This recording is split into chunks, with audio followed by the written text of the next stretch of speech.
बताओ किसने पैसे निकाले हैं मेरी जेब से। खबरदार जो किसी ने झूठ बोलने की कोशिश भी की, वरना मैं लोहे की तार से मारूंगा। जरा भी नहीं सोचूंगा कि तुम लोग मेरी औलाद हो, समझ रहे हो ना। चुपचाप बताओ किसने मेरी जेब से पैसे निकाले हैं।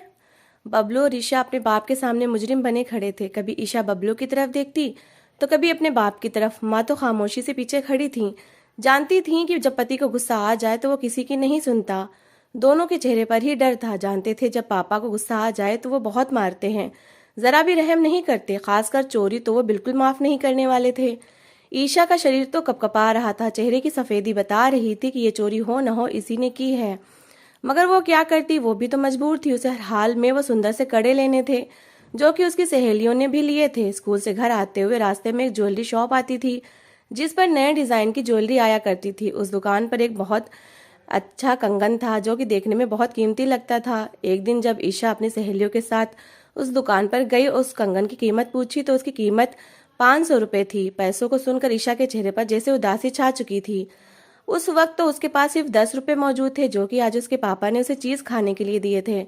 इसके अलावा वो रोजाना स्कूल में चीज ना लेती और पापा के दिए हुए पैसों को जोड़ती रहती।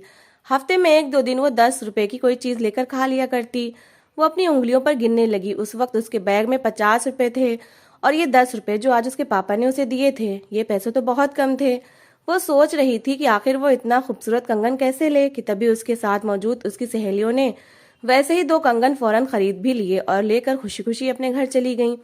एक गहरी सांस लेकर ईशा उनको देखती रह गई थी। फिर दुकान वाले भैया से कहने लगी कि भैया, तुम ऐसे कंगन और भी लाना, मैं भी तुमसे खरीदूंगी 1-2 दिन बाद। दुकानदार ने भी हाँ में सिर हिला दिया और ईशा घर चली आई। उसने घर आकर अपना गुल्लक तोड़ा तो उसमें कुछ सिक्के और नोट मौजूद थे। जब उनको गिना तो वो 250 रुपए थे। अभी भी उसमें 250 रुपए की जरूरत थी। वो जब भी दुकान के सामने से गुजरती तो दुकानदार उससे यही कहता कि तुम्हें कंगन खरीदना है या फिर मैं किसी और को बेच दूं। मगर वो हर हाल में वो कंगन लेना चाहती थी, इसलिए घर आई और अपने पापा से पैसे मांगना चाहे, मगर फिर कह ना सकी, क्योंकि उसके पापा तो पहले ही महंगाई का रोना रो रहे थे। अपने खर्च बता रहे थे कि उनकी जेब में अब सिर्फ 1000 रुपए ही बचा है। भला इन पैसों से वो घर का खर्च चलाएंगे या माँ को उनकी जरूरत की चीज ला कर देंगे। अभी माँ और पापा ऐसे ही बातें कर रहे थे कि जब ईशा के दिमाग में एक और बात आई। वो पापा से तो पैसे नहीं मांग सकती थी, लेकिन अगर छुप कर उनकी जेब से 250 रुपए निकाल ले तो उससे उन्हें पता भी नहीं चलेगा और शक भी उस पर नहीं आएगा। ये सोचते हुए वो छुप कर अपने पापा के कमरे में गई और फिर उनकी जॉकेट में मौजूद पर्स से पैसे निकाल कर अपने कमरे में चली आई। अगले ही दिन जब वो सुबह सुबह स्कूल गई तो दुकानदार से वो खूबसूरत कंगन भी खरीद लिया। वो कंगन तो जैसे उसके लिए ही बना था। वो बहुत खुश थी, मगर जब शाम को घर जाने लगी तो एक डर की लहर उसके शरीर में दौड़ चुकी थी कि अगर उसके पापा को पता चल गया कि पैसे उसने उनकी जेब से चुराए थे तो उसका क्या हाल होगा। जिस बात का डर था वही हुआ था। जब वो घर पहुंची तो उसके बाप ने अदालत लगा रखी थी। वो और बबलू एक साथ ही स्कूल जाया करते थे, मगर क्योंकि बबलू उससे 2 साल छोटा था इसलिए वो दूसरे स्कूल में पढ़ता था, जबकि वहीं से कुछ कदम आगे मौजूद लड़कियों के स्कूल में ईशा पढ़ा करती थी। दोनों घर पहुंचे तो पापा गुस्से से माँ को डांट रहे थे। उन दोनों को देखकर सवाल करने लग गए कि मेरी जेब से पैसे किसने निकाले हैं, पूरे 250 रुपए गायब हैं। मेरे पास कोई पैसों की रेल पेल नहीं है कि कोई भी पैसे निकाले और मुझे पता ना चले। मैं रात को सोने से पहले सारे पैसे गिनकर रखता हूँ और सुबह उठकर फिर गिनता हूँ। अब सच सच बताओ, तुम दोनों में से ये किसने चोरी की है। बबलू तो फौरन मना कर चुका था, कहने लगा कि पापा, मुझे तो पता भी नहीं, ना ही मैं आपके कमरे में गया हूँ, मैंने आपके पैसे नहीं चुराए। जबकि वही ईशा ने भी डरते डरते यही बात कही थी, मगर उसकी आवाज की कपकपी साफ थी। ईशा के पापा को उस पर शक होने लगा। वो गुस्से से ईशा को हाथ से पकड़कर झंझोर कर कहने लगे कि तुमने ही पैसे चुराए हैं ना। अब देखो मैं तुम्हारा क्या हाल करता हूँ। जब लोहे की तारों से जिस्म पे निशान पड़ेंगे तो तुम लोगों को पता चलेगा कि चोरी करना होता क्या है। बबलू ने जैसे ही बात सुनी तो तड़प उठा था। जब पापा जैसे ही लोहे की तार लेकर ईशा को मारने लगे तो वो फौरन आगे आ गया, कहने लगा कि पापा, दीदी को कुछ मत कहो, उन्होंने चोरी नहीं की। आपकी जेब से पैसे मैंने निकाले थे, मुझे अपने दोस्तों के साथ बाहर खाना खाने जाना था, इसलिए। ईशा के तो जैसे हवास गुम हो चुके थे। उसे तो यकीन नहीं आ रहा था कि बबलू झूठ क्यों बोल रहा है। अरे पैसे तो उसी ने चुराए थे, फिर बबलू उसका इल्जाम अपने ऊपर क्यों ले रहा था। उसी पर ईशा के पापा ने उसे छोड़ा और बबलू को पकड़कर एक झन्नाटेदार थप्पड़ उसके मुंह पर मारा। कहने लगे कि यहाँ खाने के लाले पड़े हुए हैं और तू अपने दोस्तों के साथ मेरी जेब से पैसे चुराकर अय्याशियां कर रहा है। अभी से ही तेरी ये परवरिश कर रही है तेरी माँ। बच्चों के साथ साथ बच्चों की माँ को भी उनके पापा अच्छी खासी सुना चुके थे। कहने लगे, मैं तुम लोगों को पढ़ा लिखा कर अच्छा इंसान बनाना चाहता था, मगर तुम लोग तो चोरियां करने लगे हो। अरे आज बाप की जेब से चोरी की है, कल जरूरत पड़ी तो लोगों के घर डाके डालने चले जाओगे। बहुत ही आवारा होते जा रहे हो तुम। ये सुनकर बबलू रोया, लेकिन उसके बाप ने उसे सजा के तौर पर पहले थप्पड़ और फिर लोहे की तार से 2 बार उसके हाथों पर मारा। उसके हाथ पर लाल निशान पड़ चुका था, जो कि थोड़ी देर बाद छालों में बदल गया। उसके पापा कहने लगे कि अगर ये निशान तुम्हें याद रहेगा तो आइंदा तुम चोरी का सोचोगे भी नहीं। ईशा और बबलू अपने कमरे में जा चुके थे। ईशा डर के मारे अभी भी कपकपा रही थी। जो तारे उसके भाई के हाथों पर लगी थी, अगर उसके हाथ पर लगी होती तो वो तो मर ही जाती। जबकि वहीं एक तरफ बैठा हुआ बबलू भी खामोशी से सिसक सिसक कर रो रहा था। जैसे ही रात हुई और पापा अपने कमरे में सोने गए तो ईशा अपने भाई के पास आकर बैठ गई और उसने वो कंगन अपने भाई के सामने बेड पर रख दिया। कंगन को देखते ही बबलू जैसे हर दर्द भूल गया था। मुस्कुराकर उसने वो कंगन देखा और कहने लगा कि वाह दीदी, ये कंगन आप पर बहुत अच्छा लगेगा, कितना प्यारा कंगन है, आपने अभी तक पहना क्यों नहीं, ये तो बहुत महंगा लगता है। ये सुनकर ईशा रोने लगी तो रोते हुए कहने लगी कि भाई तुम जानते थे ना कि वो पैसे पापा की जेब से मैंने चुराए थे, फिर आखिर तुमने सच क्यों नहीं बताया। रोते हुए बबलू कहने लगा कि मैं जानता था, मगर मैं आपका भाई हूं और मेरा फर्ज बनता है कि आप पर आने वाली हर मुसीबत में अपने ऊपर ले लूं। ये सुनकर तो ईशा शर्मिंदा हो गई थी, मगर उस वक्त दोनों ही छोटे थे। उसने अपने भाई के हाथों पर कोल्ड क्रीम लगाई, मगर बबलू इसके बावजूद मुस्कुरा कर बोला कि कोई बात नहीं, जख्म तो ठीक हो जाएंगे। धीरे धीरे वक्त गुजरा और दोनों हाई स्कूल पास कर चुके थे। सबसे पहले हाई स्कूल ईशा ने पास किया था, जबकि बबलू अभी 9th में था। दोनों के नंबर एग्जाम में अच्छे आए थे। ईशा ने जब अपना रिजल्ट दिखाया तो उसके पापा रिजल्ट देखकर बहुत खुश हुए थे, क्योंकि उसने अच्छे नंबर लिए थे। वहीं बबलू ने भी 9th में अच्छे नंबर लिए थे। बच्चों के नंबर देखकर पहले तो उनके पापा खुश हुए, मगर थोड़ी देर बाद उनके चेहरे पर उदासी छा चुकी थी। जब उदासी की वजह उनसे पूछी गई तो कहने लगे कि मेरे पास इतने पैसे नहीं हैं कि मैं दोनों बच्चों को आगे कॉलेज की शिक्षा दिलवा सकूं। मैं सिर्फ एक ही बच्चे को कॉलेज तक पढ़ा सकता हूँ। ये सुनकर ईशा की माँ परेशान हो गई थी। वो कहने लगी कि आप किसी से उधार क्यों नहीं ले लेते, धीरे धीरे फिर उधार भी उतरता रहेगा।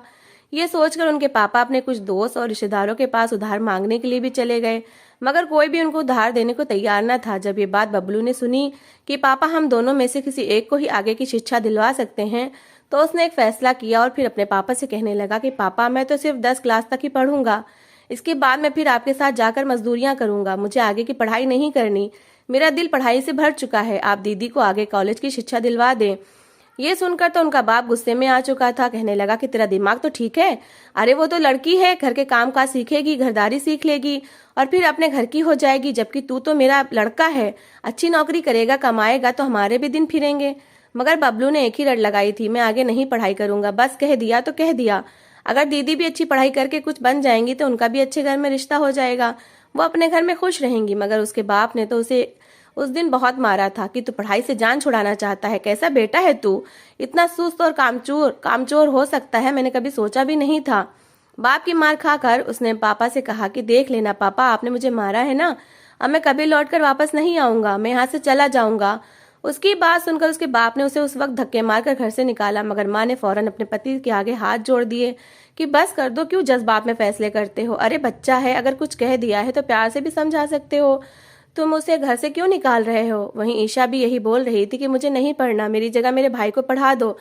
मगर उस दिन जब ईशा अपने कमरे में सोने के लिए लेटी तो रात को उसे ऐसा लगा कि जैसे कोई आधी रात को उसके कमरे में आया है, मगर क्योंकि रोशनी नहीं थी इसलिए वो चेहरा न देख सकी। सुबह जब उसकी आंख खुली तो उसके बिस्तर के पास एक लेटर पड़ा था, जो कि बबलू की तरफ से था। बबलू ने लिखा था कि दीदी आप आगे की शिक्षा हासिल कर लेना, मैं ये घर छोड़कर जा रहा हूँ, मेरी उम्र अब 16 साल की हो चुकी है और मैं कोई भी मेहनत मजदूरी करके अपना पेट पाल लूंगा, लेकिन अगर मैं इस घर में रहा तो पापा हर हाल में मुझे ही आगे पढ़ाएंगे। ये लेटर ईशा ने आकर अपने माँ बाप को दिखाया था। उसके पापा गुस्से से बिफर उठे थे, कहने लगे कहाँ जा सकता है, ये गाँव में कहीं होगा, मैं अभी जाकर उसे ढूंढता हूँ। उसने पूरा गांव छान मारा, यहाँ तक कि गांव से बाहर भी जाकर देखा, मगर उसे कहीं भी बबलू नजर नहीं आया था।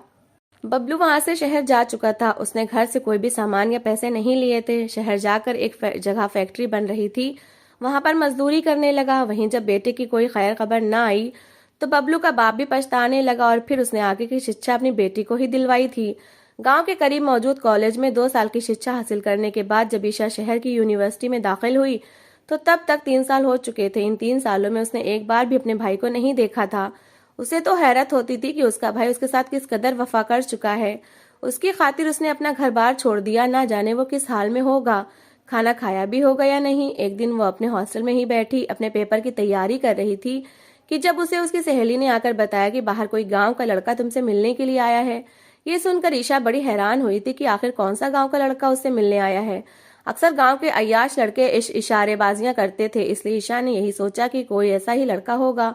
बाहर तो ठंड भी बहुत थी, धुंध भी कड़ाके की पड़ रही थी, इसलिए ईशा अपनी पढ़ाई में ही मगन रही।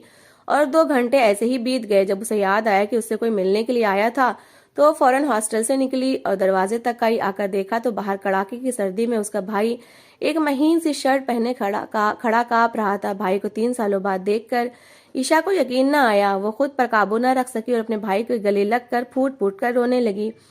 उसके भाई की हालत बड़ी खराब थी। कपड़े कई जगह से फटे हुए थे, कपड़ों पर मिट्टी और सीमेंट के दाग लगे हुए थे। वो बिल्कुल किसी मजदूर जैसा ही लग रहा था। कितनी ही देर दोनों दुख सुख की बातें करते रहे। ईशा कहने लगे कि भाई तुमने बताया क्यों नहीं कि तुम मुझसे मिलने के लिए आए हो।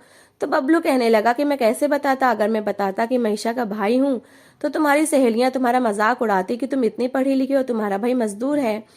एक बार फिर ईशा अपने भाई की इस मोहब्बत को देखकर दिल ही दिल में रोने लगी थी। कितनी ही देर वो ईशा से बातें करता रहा। फिर जाने से पहले अपनी जेब से एक शॉपर निकालकर उसने ईशा की तरफ बढ़ा दिया कि मैं अपनी मजदूरी से बचत करके तुम्हारे लिए कुछ चीजें लाया था। इस शॉपर में चूड़ियां, अंगूठियां और बालों में लगाने के लिए खूबसूरत हेयर क्लिप थे। इन चीजों को देखकर ईशा उन्हें अपने सीने से लगा चुकी थी। इसके बाद अक्सर बबलू से मिलने के लिए वहां आता रहा। कई साल ऐसे ही बीत गए। जब ईशा ने घर आकर बताया कि बबलू वहां पर एक फैक्ट्री बन रही है, वहां पर मजदूरी कर रहा है, तो उसके बाप फौरन शहर गए और उसे घर ले आए। उन्होंने उसे डांटा नहीं था, बल्कि उसकी फीलिंग्स की कदर की थी और फिर अपने बच्चे को सीने से लगा लिया। उन्हें भी पछतावा था कि शायद उनके गुस्सा करने की वजह से उनका बेटा ये घर छोड़कर चला गया था। पढ़ाई पूरी होने के बाद ईशा डॉक्टर बन चुकी थी, जबकि उसकी खातिर कुर्बानी देने वाला उसका भाई मजदूर ही था। उसने अपने गांव में ही एक क्लिनिक खोल लिया था। कुछ ही महीने गुजरे कि ईशा के लिए एक अच्छे घर से रिश्ता आ गया, जो कि कंस्ट्रक्शन कंपनी में काम करता था। रिश्ता ठीक ठाक था, इसलिए उसके माँ बाप ने फौरन हाँ कर दी और फिर ईशा की शादी रणवीर से कर दी गई। जो फैक्ट्री बन रही थी उसका कॉन्ट्रैक्ट रणवीर के पास ही था। जब उसे पता चला कि यहाँ पर मजदूरी के तौर पर काम करने वाला इंसान ईशा का भाई है, तो उसने फौरन ही ईशा से कहा कि तुम अपने भाई से बात करो, मैं उसे सुपरवाइजर बना देता हूँ, फिर उसे इतनी मेहनत नहीं करनी पड़ेगी। तो उसके भाई ने फौरन मना कर दिया, कहने लगा कि नहीं, इसकी जरूरत नहीं है। कुछ दिन बाद जब बबलू काम कर रहा था कि काम के दौरान उसे करंट लग गया। वो ऊंचाई से जमीन पर गिरा था और उसकी टांग पर भी अच्छी खासी चोट आई थी। 2 जगह से टांग टूट गई थी। एक बार फिर ईशा ने अपने भाई से कहा कि मैं चाहती हूँ तुम सुपरवाइजर बन जाओ, मजदूरी करना छोड़ दो। मगर बबलू कहने लगा कि अरे पगली, मैं मजदूर अनपढ़ बंदा हूँ। अगर तुम्हारा पति मुझे सुपरवाइजर बनाएगा तो लोग उसके बारे में बातें करेंगे कि कैसा डायरेक्टर है कि जिसने मजदूर को सुपरवाइजर बना दिया है। खैर, ईशा एक बार फिर अपने भाई की मोहब्बत देखकर खामोश हो चुकी थी। कैसा भाई था उसका। न सिर्फ उसे बहन का ख्याल था, बल्कि उसके पति के बारे में भी इतना ख्याल कर रहा था। बबलू की उम्र 28 साल हो चुकी थी जब उसकी शादी गांव की एक लड़की से कर दी गई, जो उसी की तरह ही सीधी सादी और बड़े अच्छे स्वभाव की थी। जब बबलू की शादी थी तो पूरे गांव में को दावत दी गई थी। ईशा भी अपने ससुराल वालों के साथ वहां पर मौजूद थी। हर कोई खुश था कि जब वहां पर मौजूद एक रिश्तेदार ने बबलू को देखा और फिर उससे सवाल कर डाला, तुम अपनी जिंदगी में सबसे ज्यादा प्यार किससे करते हो। बबलू कुछ देर चुप रहा, फिर कहने लगा कि मैं अपनी बहन से सबसे ज्यादा प्यार करता हूँ। ये सुनकर ईशा के पूरे जिस्म में जैसे खून की लहर दौड़ी थी। किसी ने पूछा कि आखिर इसकी वजह क्या है, तुम क्यों अपनी बहन से इतना प्यार करते हो। तो बबलू की आंखों में एक पल को आंसू जगमगाए थे। कहने लगा कि मैं अपनी बहन से छोटा हूँ। हमारा स्कूल एक ही जगह पर था, मगर यहाँ से 2 गांव छोड़कर था। धूप में मेरा जूता रास्ते ही में टूट गया था। मेरी बहन ने अपने पैरों से जूता उतारकर मुझे पहना दिया और खुद वो खराब सड़क पर तपती हुई जमीन पर पैदल चलते हुए आई थी। मैंने दीदी से कहा भी कि आप ये जूते पहन ले, मगर उसने ऐसा ना किया। जब घर आए तो दीदी के पैरों के नीचे छाले बन चुके थे, उनसे खून बहने लगा था, मगर इसके बाद भी दीदी मुस्कुरा रही थी। अक्सर ऐसा होता था कि पापा कोई चीज लाते तो वो मुझे पसंद आ जाती। दीदी ने कभी मुझसे जिद नहीं की थी, बल्कि वो चीज मुझे खामोशी से मुझे ही दे दिया करती। ठंडक में अक्सर स्कूल जाते हुए बारिश शुरू हो जाती तो दीदी अपना बैग उतारकर मेरे सर पर साया कर देती, लेकिन मुझे कभी भीगने नहीं दिया था। उन्होंने मेरे लिए बहुत कुर्बानियां दी थी, इसलिए मैंने फिर यही तय कर लिया था कि मैं अपने हिस्से की खुशियां अपनी बहन को दे दूंगा। और जिंदगी में सबसे ज्यादा प्यार मुझे खुद ब खुद ही अपनी बहन से हो चुका था। ईशा ने जब ये सुना तो वो फूट फूट कर रोने लगी थी। वहां पर हर कोई बबलू की बात सुनकर खुशी से तालियां बजा रहा था, उसकी तारीफ कर रहा था, जबकि ईशा शर्मिंदा हो चुकी थी, दुखी थी कि उसने तो सिर्फ कुछ एक कर्म अपने भाई के साथ किए थे और यहाँ पर भी उसका भाई कितना बड़ा दिल वाला था। सिर्फ अपनी बहन के ही कर्मों को उसने बताया था, जबकि खुद बबलू ने अपनी बहन के लिए कितनी कुर्बानियां दी, अपना भविष्य तक दांव पर लगा दिया और उसे आज डॉक्टर बनाया, खुद मजदूरी करता रहा। उन सब का तो कहीं जिक्र ही नहीं था। ईशा ने बोलकर सबको बताना भी चाहा, मगर बबलू से चुप करवा चुका था। शायद ही दुनिया में ऐसा कोई सच्चा खरा रिश्ता था जैसा कि बबलू और ईशा का था। दोनों ही मिसाली बहन भाई थे। लोग इनके रिश्ते की मिसालें देने लगे, जबकि ईशा को यही लगता था कि जितना प्यार उसका छोटा भाई उससे करता है, शायद ही वो कभी उसे कर पाई हो। शायद इसकी वजह ये भी थी कि वो मर्द था, अपनी जिम्मेदारियां समझता था और उसने ईशा के साथ उसके कर्मों का बदला भी उससे भी बढ़कर दिया था। कुछ महीने बाद जब बबलू का एक बेटी का बाप बना तो भाई को उपहार में ईशा ने एक बहुत बड़ा सुपर स्टोर दिया था। ये तो बस छोटी सी चीज थी, वरना जितने एहसान बबलू ने ईशा पर किए थे वो सोचकर ईशा के दिल से आज भी अपने भाई के लिए दुआएं निकलती हैं। तो दोस्तों, कैसी लगी आपको मेरी कहानी? अगर कहानी अच्छी लगी हो तो प्लीज़ इसे लाइक करिएगा, शेयर करिएगा और अपनी राय कमेंट बॉक्स में ज़रूर दीजिएगा। और अच्छी अच्छी कहानियाँ सुनने के लिए मेरे चैनल को सब्सक्राइब करिएगा। Thanks for watching.